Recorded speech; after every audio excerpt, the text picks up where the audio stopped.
Well, the government here says it's simplified the visa scheme for Ukrainians wanting to come to the UK. Those with passports will now be able to apply online rather than having to do it in person. But there is still a lot of criticism of the process, including from the Labour leader Sir Keir Starmer, who today called it a complete shambles.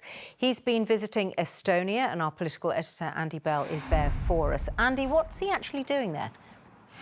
Well, Sian, he is, first of all, showing support for the 1,800 or so British troops who are now stationed here in Estonia with NATO. But he also came wanting to make a very clear point, which is that under his leadership, Labour is now a party of national defence. It's a party of NATO. He wants to try and draw a very clear line between what is happening under his leadership with Labour and what happened with Jeremy Corbyn. But when it comes to actually what to do about the war in Ukraine, there is very little difference between what Keir Starmer is proposing and what the UK government is doing, and that extends to this idea of whether the outside world, NATO, should be trying to set up a no-fly zone. This is what Keir Starmer had to say today.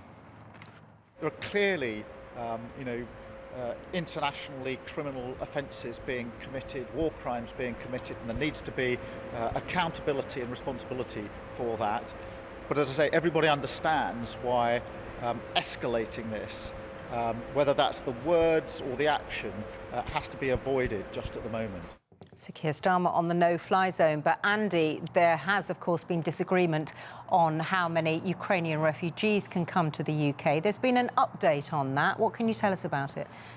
Yeah, Labour have been very clear that they think the UK government's been very slow on this. It does feel like every day the government is forced to give a little further ground on what to do about Ukrainian refugees. Today, the latest relaxation of the system is if you have a Ukrainian passport, you can now apply online and go through the whole process potentially online. And if you get accepted to come into the UK, then you shouldn't have to go via some sort of processing centre in Calais or Lille or wherever we were initially talking about setting those processing centres up. But you will still have to go through checks when you get to the UK, according to the Home Secretary.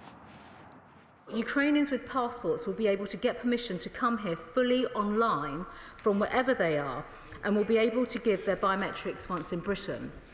This will mean, Mr. Speaker, that visa application centres across Europe can focus their efforts on helping Ukrainians without passports.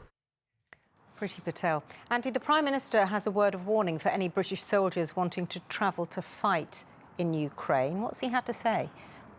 Yeah, the Prime Minister was on a visit to Liverpool, and he said that he could sympathise with why people, maybe even potential members of the UK military, might want to go there. He said he couldn't remember a time when there was a clearer distinction between good and evil, between right and wrong, as there is in this present crisis. So he said he could sympathise with why people might want to do it. But nevertheless, he made it absolutely clear that serving members of the UK military must not do this, and if they did, they would face the consequences.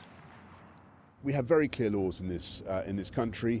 You shouldn't go to Ukraine, and I'm afraid people going from our armed services, as the Chief of the General Staff, Defence Staff, made clear the other day, will face court-martial. And the Defence Minister added another dimension to this today, saying if, for instance, somebody from the UK military were to go to Ukraine, were to be captured, were perhaps to be killed, this might allow the Russians to say, look, the British are actually deploying their military into Ukraine. It would allow the Russians potentially to make that claim, and that could clearly make things even more difficult and dangerous. OK. Andy, thanks very much for that.